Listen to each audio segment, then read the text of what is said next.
Hello dear student. चलिए आज हम पढ़ते हैं मुहावरे। इंग्लिश में बोला जाता है इडियम्स। इस क्लास में हम इडियम्स को ज़्यादा से ज़्यादा कवर करने का प्रयास करेंगे और यहाँ पे हम हिंदी अर्थ के साथ साथ इंग्लिश अर्थ भी देखेंगे। सबसे पहले हम देखते हैं इडियम्स की डेफिनेशन। इडियम्स होते क्या? तो an idioms is a phrase और एक्सप्रेशन। इडियम्स एक ऐसा फ्रेज होता है whose meaning can not be understood literary. Literary का मतलब होता है प्रत्यक्ष रूप से, जिसका अर्थ हम प्रत्यक्ष रूप से नहीं समझ सकते हैं फ्रॉम द इंडिविजुअल वर्ड्स। जो सामने वर्ड्स लिखे हुए हैं जिनका अर्थ हम जो है प्रत्यक्ष रूप से नहीं समझ सकते हैं उनको इडियम्स कहा जाता है। जैसे आपने हिंदी में मुहावरे पढ़े होंगे, उसमें मुहावरे में कुछ और लिखा होता है जबकि उनका अर्थ जो है कुछ अलग होता है। वही क्या कहलाते हैं? मुहावरे। और उनको इंग्लिश में क्या बोला जाता है? इडियम्स। तो आशा करते हैं परिभाषा समझ में आ गई होगी। चलिए अब हम पहला मुहावरा देखते हैं। पहला मुहावरा है हमारा एक्लेस हिल्स। एक्लेस हिल्स के बारे में एक कहावत चलती है कि यूनान में एक कहावत चलती है कि एक्लेस एक महान योद्धा था और कह सकते हैं वो अमर था। तब ये अमर हुआ कैसे था? उसकी माताजी ने क्या किया था बचपन में, उसको एक नदी में डुबा दिया था, जिस कारण से वो क्या हो गया था? अमर हो गया था। लेकिन उसकी माताजी ने उसको पैर पकड़ के, जो एड़ी होती है उसको पकड़ के जो है लटकाया था, जिस कारण से वो एड़ी बस रह गई थी और वो पूरा डूब गया था और पूरा क्या हो गया था? वो अमर हो गया था। जबकि उसका जो पैर था वो कैसा हो गया था? कमजोर रह गया था, क्योंकि वो उस नदी में नहीं डूब पाया था। इसी कारण से एक कहावत चलती है कि एक्लेस हिल्स का मतलब होता है कमजोर पक्ष, आ स्मॉल बट फैटल वीकनेस। तो आशा करते हैं ये बात समझ में आपको आ गया होगा। चलिए देखते हैं नेक्स्ट। नेक्स्ट लिखा है add fuel to fire. Fuel का मतलब होता है ईंधन और फायर का मतलब होता है आग। आग में क्या डालना? ईंधन डालना। इसका मतलब होता है आग में घी डालना। आग में घी डालने का मतलब क्या होता है? आपने देखा होगा कई बार जब दो लोगों का क्या होता है, झगड़ा होता है, तो तीसरा उसमें क्या करता है? बहुत ज्यादा इससे इस साइड से या इस साइड से बढ़ाने का प्रयास करता है और वो लड़ाई क्या होती है? और ज्यादा बढ़ जाती है, जिसको बोला जाता है क्या? आग में घी डालना। इसका मतलब क्या है? To make a matter worse, मतलब उस मामले को क्या कर देना? और ज्यादा बेकार बना देना। चलिए बढ़ते हैं हम आगे। अगला लिखा है N arm chair job. Arm chair job का मतलब होता है एक चेयर पे आप बैठे हैं और उस चेयर पे बैठ करके क्या कर रहे हैं? आप पैसे कमा रहे हैं। मतलब बढ़िया तरीके से बैठे हुए हैं, एक कुर्सी पर बैठ करके बहुत ज्यादा पैसे कमा रहे हैं। तो इसका मतलब क्या होता है? आसान एवं अच्छी आय वाली नौकरी, good income job with high comfort, मतलब आराम आपको ज्यादा मिले और पैसे भी क्या मिले? ज्यादा मिले। इसके बाद है एन एक्स टू ग्रैंड। इसको आप इस प्रकार से समझिए, एक्स का मतलब होता है कुल्हाड़ी। जैसे कुल्हाड़ी के जो है दो सिरे होते हैं, एक साइड से जो काटा जाता है और दूसरे साइड से जिस साइड से नहीं काटा जाता। तो हम एक कुल्हाड़ी को देख रहे हैं कैसे? एक एक्स है काहे के लिए? टू ग्रैंड मतलब काटने के लिए। इसका मतलब है कि जो दूसरा साइड का पक्ष है उसको क्या कर दिया अपन ने? छोड़ दिया। तो इसका मतलब होता है कि अपन उस हिस्से को बस देख रहे हैं जो अपने काम का है। इसका मतलब होता है स्वार्थ से भरा उद्देश्य, something done for selfish reasons, और इसको क्या बोला जाता है? An axe to grind. इसके बाद देखते हैं नेक्स्ट एन आयरन बिल। जो आयरन सिंबल होता है वो काय का होता है? मजबूती का। और जो मजबूत इच्छा होती है, दृढ़ इच्छा होती है, उसको क्या बोला जाता है? Iron bill, strong will power. Next लिखा है an old flame. Old flame मतलब होता है पुराना प्यार।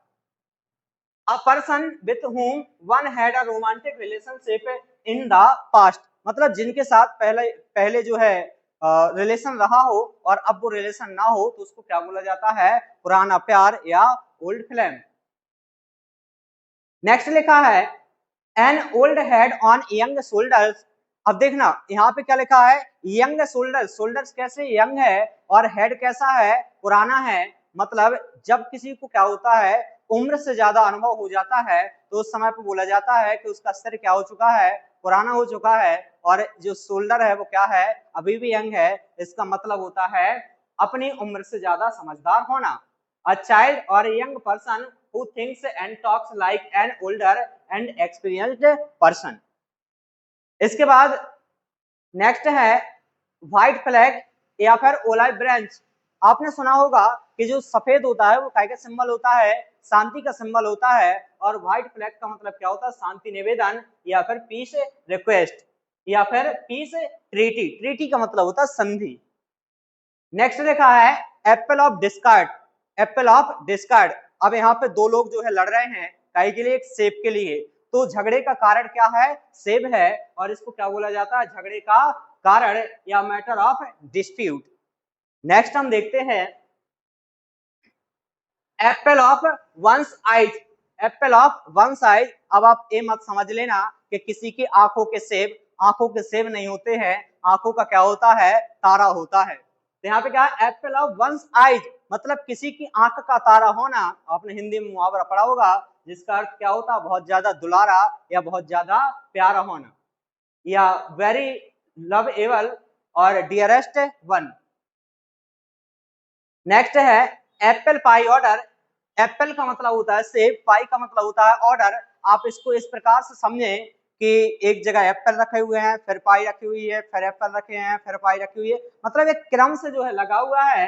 और इसका मतलब क्या होता है, बिल्कुल ठीक है हालात में, in good condition. In good condition को क्या बोला जाता है, जब बहुत अच्छी स्थिति में होते हैं तो उसको बोला जाता है क्या, एप्पल पाई ऑर्डर।